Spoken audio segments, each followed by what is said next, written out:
Hi again, AP Calc students. Today we're going to look at volumes, and we're going to look at three different methods for finding volumes of various shapes. And I think you'll be able to catch on to this pretty well. We're going to spend several days in class on this, and so I think it'll be good. Anyway, here's the main idea right here, is that in order to estimate the volume of a solid, we're going to primarily be looking at various functions and trying to figure out the volume. This volume is going to be produced by rotating or revolving this area around usually like the x-axis or y-axis or something like that. And anyway, the key thing also is we're going to look at what the area of a cross section is. For instance, if you look at this bundt cake here, we'd be trying to find the area of this cross section, which looks kind of like a parabola. And if we can find that area, then we're going to basically rotate that around the x-axis or something of that nature. And here's the formula then. The volume is the integral of that area. So the volume is the integral of that area. We'll usually know the lower and upper bounds. And so that is the key idea right here, is that the volume is the integral of area. Now, what we're going to often do then is, of this particular thing we're going to try to find the volume of, we're going to do some slicing and dicing. And then by looking at those slices, that's how we're going to estimate the volume. So our general procedures listed here is sketch the solid, so we can either use that by our graphing calculator, or sometimes there'll be a picture of it already. We're going to slice them, and the idea is that every one of these slices then is going to be kind of like a mini cylinder, where we can figure out what the height is going to be and what the area of that's going to be. So we want the area of that cross section, find the limits of integration, and then integrate that area to find the volume. So again, that's our main goal here as we do these kinds of problems. Alright, here's our first method, and I don't know if you have to write down all this stuff. I just kind of cut and pasted it from another website so you can get a good explanation of what that was. But anyway, the disk method is the first one we're going to look at, and basically the axis of revolution, so in this case it's going to be the x-axis. If it's going to be perpendicular, if the disks or slices that you make are perpendicular to where you want to rotate it from, then this is what you want to use, the disk method. So whenever we use the disk method, that cross section is a circle. And that makes sense, I think, if you visualize this going around the x-axis, the shape that it will produce is a circle. And the area is pi r squared, as we know, and the volume is the area times its thickness. Anyway, let's look at this particular example here. Here's the solid that's going to be generated by y equals x squared, that's this, and the x-axis. So they have a little drawing here, that's our little region. We're going to rotate that around the x-axis to make cylinders. And we're going to approximate the volume of those cylinders through integrals here. Alright. So I'm going to start here. The idea here is that my volume is going to be, I'm going to change my pen thickness here, sorry. Oops, I don't know if I want that. Right, there we go. Okay, so my volume, as we've said, is going to be that integral. In this case it's from -2 to 3, and pi r squared, because that's the area of a circle, is pi r squared. But keep in mind, in this case the actual radius is x squared. That's what the function is. I do have to square it because that's what the area is considered. Alright, I can do some stuff here. I can pull out that pi because it's a constant. We've done stuff like this before. Again, it's from -2 to 3.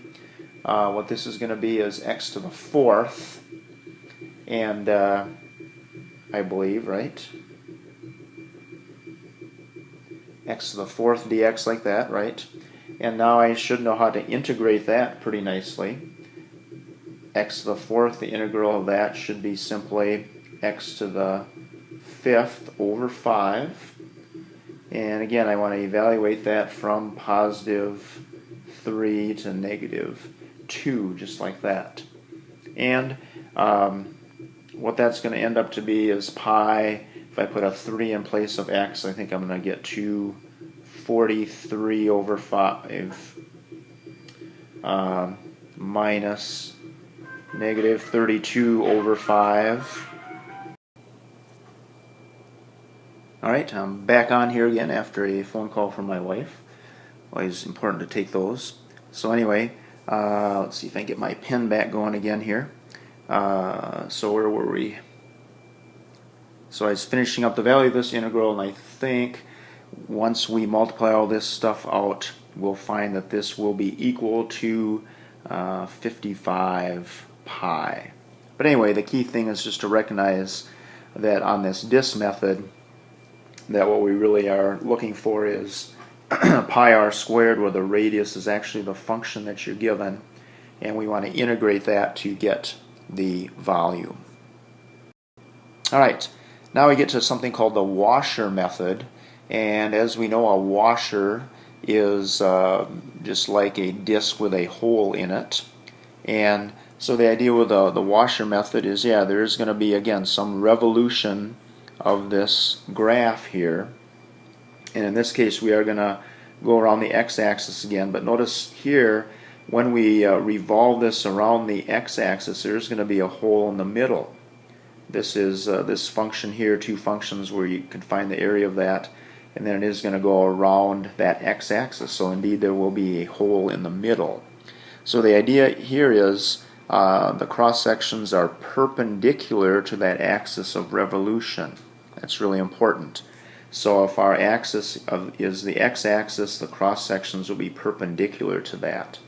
And almost all the time then on these kind of things, we'll take the bigger function, or the function on top, which is f of x in this case, minus the function on the bottom, the g of x. So this has a lot of similar ideas to what we did last lesson when we talked about the area between two curves like that. Sometimes we'll refer to this as big R and little r, is the idea there of the those two functions. Alright, so anyway, this is the washer method. In class we'll try to show you some better visuals so you can get an idea of what this is like. But we're going to try to find this volume here based on what we're given here. It's x squared plus 2, that's the parabola of course, and y equals x plus 4. So we see that the intersection of those, especially xy's, is going to be at negative 1 and 2. So when I actually do my integral here, that's what it's going to be between negative 1 and 2. And here we go. Now we got to take our top one, which is x plus 4. Again, I have to square it because it still will basically produce circles when we look at this. So it's pi times the radius squared. That's the top radius. My other one then is going to be the x squared plus 2 squared, like that. And all this, of course, the dx, I have to tack that on. Now I can simplify some stuff here pretty nicely. There's my integral again. If you square x plus 4, remember you're going to get x squared plus 8x plus 16. And if you square x squared plus 2 squared, you're actually going to get x to the 4th plus 4x squared plus 4 dx. Now if I combine those guys together, I can actually still have that pi here, and I'm going to get negative x to the 4th minus 3x squared plus 8x plus 12. And now I should know how to integrate this. So I still have my pi. This will be negative x to the 5th over 5. Remember, when you integrate, your powers get bigger, of course. Minus x to the 3rd, that one is nice, plus 4x squared plus 12x. And I want to evaluate that between positive 2 and negative 1, so I plop each of those in there, and I believe I get something like this. I'm not going to show every piece of work, but you can check this out. 162 pi over 5. So you should just remember the washer method. Yeah, there is a hole in this region, and we do have to do some subtracting so I can actually approximate what that cross section is. Alright, and last but not least we have the shell method. Again, this is a lot of words here, but kind of good to go through it. Now the shell method, again, there's usually some kind of a hole feature in it, but the shell method, the key idea here is the cross sections are now going to be parallel to that axis of revolution. So in this particular example, we're going to revolve it around the y-axis. So here's my function here. So what's going to actually be made is a bunch of hollow cylinders in a sense, and that's what's going to produce those shells. And in this case then, we're still looking for the radius and the height, as we can say. The volume would be 2 pi r h times its thickness. Think of the first part of this product as the area of the rectangle. So you might remember when you had like some kind of a cylinder and you were trying to find the surface area, you could visualize it as the sides of that cylinder are really just a rectangle. And then the so that's the area of the rectangle, and then we'll be able to approximate the volume by our integration here. So anyway, let's see what we can do with this one. This one's not too bad actually. This seems worse than it is, I think, but I think we'll be able to sort through this decently. So in this case then, my volume is going to be between 1 and 3. That's what the problem gives us here. And it's 2 pi x. Again, think of that as the kind of the length, I guess, of this rectangle. The height then of this rectangle would be x squared. So base times height, or length times width, whatever. And you can kind of tell from the diagram here that x is going to be the width or the length, and then it's the f of x, which is the height, and f of x in this case happens to be x squared, so that's why it looks like that. And then of course I tack on my dx, and I can simplify this fairly nicely. 2 pi is a constant. By the way, it's between 1 and 3 because that's what the problem said. Of course x times x squared is x to the third. Now when I actually integrate this, I can pull that 2 pi out of there, and then our integral of x to the third is x to the fourth over 4. We want to evaluate all that between 3 and 1. So what that's going to end up to be, we can do some simplifying here, pi over 2 times 81 minus 1.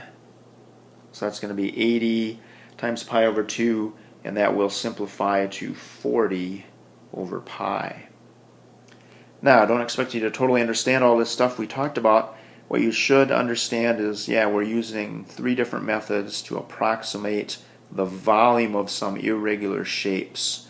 And again, those 3 methods are the disk method, that's the most basic one, the washer method, and the shell method. We'll be practicing on each of these quite a bit the next few days in class. Alright, thank you very much for listening, and we'll see you then.